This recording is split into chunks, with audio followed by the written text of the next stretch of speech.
playing a game tomorrow. But just as you see all these changes that are going on across the country, just what kind of goes through your mind, just about, I guess, about it all. Yeah, it's there's a lot going on. Every time you turn around, there's another team pausing their season. The only thing that we can do is do what our doctors tell us to do. And we're trying to follow all the protocols, trying to be safe. We're testing 6 days a week, antigen tests, PCR test, I think once a week. So we're doing everything we can and just trying to be safe. So we feel blessed that we've gotten to this point and then we have an opportunity to play a game tomorrow. So we're gonna do whatever our doctors tell us. When they say it's not safe, we'll shut it down. But until then, we're gonna keep practicing hard and get ready to play games. Is this one of the weirdest season openings, Eve, that you've ever had as a player, coach, and anything in between? Yeah, it's strange, but I'll tell you what, it won't feel strange. I think when you tip off tomorrow, I think competitive juices will flow, and empty stadium. Yeah, that'll be a little bit different. But I used to coach the JV team at Kansas. And when I did that, I said, whoever brought the most fans would get to start that night. So we've played in 17,000 seat arena. I've coached that, and it's completely empty. So I've done it before. It'll be new to the players, but once we throw that ball up tomorrow, I think everybody's juices will get flowing. Next up, we'll go to Lila Bromberg from Testudo Times. Hey, Coach, I hope you're doing well. Thanks, Lila. Just what are you kind of looking to see in this first game from, a lot of the newcomers, especially the two freshman point guards and then the transfers? Yeah, hopefully they'll play like they've been practicing, which is well. I don't want them to try to do something different than what we've been practicing. We've been pretty locked in practices. We've had good practices. We've had some really great practices. After we get tired of beating each other up, they've become very good practices. So just want them to just relax and play the way, they've been taught to play and make good decisions, really lock in defensively. I think that's a good way to get started with your career, lock in defensively and just take what, the offense gives you. So, we've had some new guys that have practiced really well and they're ready to go. So we're excited. We're excited about our team. We're excited about our depth. And I know the guys are tired of practicing against each other. Normally you have a private scrimmage and a exhibition game and all that stuff. And it kind of breaks up the monotony, but we haven't been able to do that. So they're fired up for tomorrow. And with having such a new makeup of this team, how important will these first few games be just in terms of, finding that right rotation and what players play the best together? Yeah, obviously we have a ton of games, knock on wood, if everything goes perfect and goes well, we're going to have a lot of games here over the next few days. And I think we'll learn a lot with each game, just like we do with each practice. So we have a lot of veteran guys, 4 guys that played a lot of minutes last year. And then you have Akeem Hart that was around, and Reese Mona, who was around, and Chol Mario, who was around. So we have some guys that, give us veteran. They know me, veteran leadership. They know me. They know what I expect. And then you added 2 guys that played a lot of minutes in the SEC and the ACC. So, it's, like I said, a little bit more experience than I'm used to, which is nice. And then the young freshmen are just got a lot of energy and they're good players. They're ready to help us. Thank you. Next, we'll go to Alif Kareem from WDBM. Hey, Coach. In regards to Eric Ayala and Aaron Wiggins, how are you what are you sort of expecting from them in terms of the next step in their careers? Yeah, so they both know that Anthony and Jalen are gone. They understand that. I think they had the Michigan game, the reason we won, because Michigan played really well and we played great that day. Eric had 20 and Wiggs had 15. So the torch was kind of being passed, even though it wasn't at that point. They know that they need to step up and do more. Now, they don't have to do it every night because we have a lot of good players, but just the mentality needs to be a little bit different when it comes to that. And I've seen it. But bottom line is they want to win. And they've all both those kids have gotten better in all phases. Passing, dribbling, decision-making, defense. And I guess, just being consistent. Because last year, Anthony and Jalen were, if we played 31 games, they were pretty good in about 27 and a half, 28 of those. So the more consistency that we get out of our top line guys, the better team we're going to be.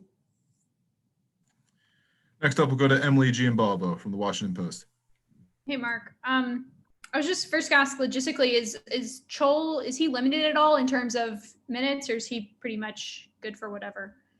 Now he looks great. Gets better every day.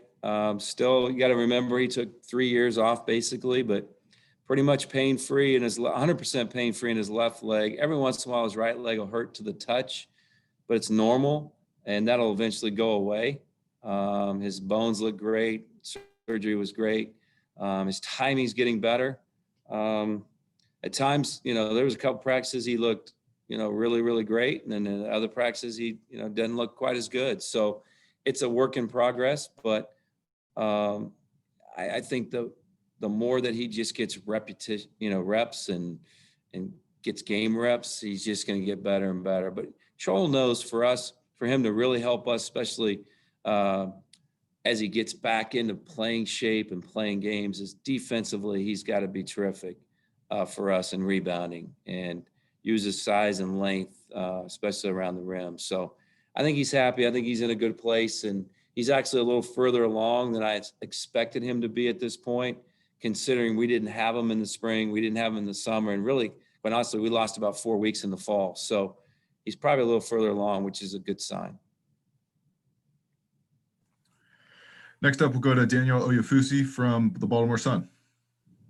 Hey, Coach. Just curious, because I'm not sure if you talked about him or if you were asked at the media day. Arnold Rivas, I guess he was kind of like a late addition to the team. Just can you talk about him? What have you seen from him so far? Yeah, Arno is what a great kid, smart kid, great kid. Physically, he's not quite ready. Doesn't mean he's not going to play in some of the games. He's a 6'9" post player at 215 pounds probably right now. Didn't get the summer with Kyle and the fall and all that. So I'll tell you what he is, though. He's a really smart player. He works well in our offense, gives you everything he's got, smart defensively. We feel like he's going to be a big part of our future because he loves it here. He loves to be coached, and he gets better every day. So physically, it's just hard on him right now, but we think down the road he's going to be a really, really good, solid player for us. Next up, Tyler Byram from NBC Sports Washington. Hey, Coach. Hope all is well. Thank you. With everything going on and teams having so many COVID issues leading up to this season, have you gone through stricter protocols? Are you having more precautions, or was this kind of what you guys have laid out through this season, what you're continuing on? Well, I think the Big Ten's laid out the toughest protocols out there, and we're following them. And those were all through the doctors throughout the Big Ten. And Dr. Rooks here with us is on the medical subcommittee within the Big Ten. So it's strict, which you need. And, we're never going to do anything to put anybody in jeopardy. Each day that we test and my trainer says, hey, we're clean, everybody's negative, I'm excited we get to practice another day. So we know what lies ahead. We're just one day at a time. Hopefully tomorrow everybody wakes up and everybody's negative on both teams and we're able to play the game. And if not, I don't know what the protocol is. They'll tell us, but it won't be my decision. And it won't be Damon Evans' decision. It'll be the doctor's decision. And we'll follow whatever they say. Last question for Jacob Steinberg from WMUC. Hey, Coach. So you talked about how obviously the guys are really excited playing their first game in nearly 8 months tomorrow and not having fans. They're going to have to bring their own energy. So I'm curious, how do you and your staff strike that balance between wanting the guys to be excited, but at the same time, not necessarily get too overexcited and stay even keeled? Yeah, you'd rather have them overexcited, to be honest with you. If they're not excited for tomorrow, something's wrong with them. They need to try something different. So, yeah, I'm sure there might be an air ball or two to start, or a bad turnover or something. Guys will have, hard to get their second wind early, but that's all natural stuff. That's good stuff. So we're a little more mature. We have a lot of guys, whether it's Daryl, Eric, Wiggs, Dante Scott. They've played big minutes. Galen Smith, Jarius Hamilton. They played big minutes in big games. So, but yeah, I'm sure there's times we're going to look really good tomorrow, really, and there'll be other times like, man, they've been practicing. What's going on? Type deal. So, haven't played for 8 months. We're still getting to know each other. We get a little bit better at that every day. But like the team, we compete. And tomorrow if it gets at 2:00 and they're throwing that ball up, it's going to be a great feeling for everybody. Thanks, Coach. Yeah. Thanks. All right. Thanks, Coach.